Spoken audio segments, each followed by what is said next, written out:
আমরা যেমনি ভাব প্রকাশের জন্য ভাষা লাগে, এই যে আমি বাংলায় কথা বলতেছি আপনারা বুঝতেছেন, হ্যাঁ, মালায়রা যারা মালায়তে কথা বলে, ইংলিশরা ইংরেজিতে কথা, চাইনিজে কথা বলে, ভাষা, উনি ভাষার স্রষ্টা, ফলে ওনার ভাষাও লাগে না, কিন্তু উনি বোঝানোর জন্য একটা ভাষা ইউজ করে আমাদের জন্য সহজ করে দিয়েছেন।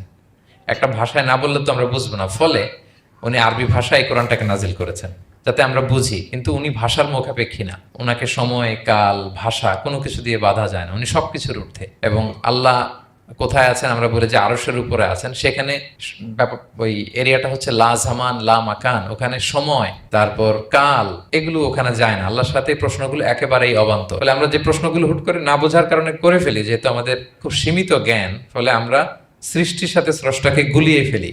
কিন্তু উনি কিন্তু আমাদের মতো নন। এজন্য আল্লাহ বলেন যে আমাকে জিজ্ঞেস করে যে আমি লোহার তৈরি না স্বর্ণের তৈরি না রূপার তৈরি নাকি পাথরের তৈরি বা কাঠের তৈরি, তুমি বলো কুল হুয়াল্লাহু আহাদ। হে নবী আপনি বলুন আমি হচ্ছি এক, একক, অদ্বিতীয়।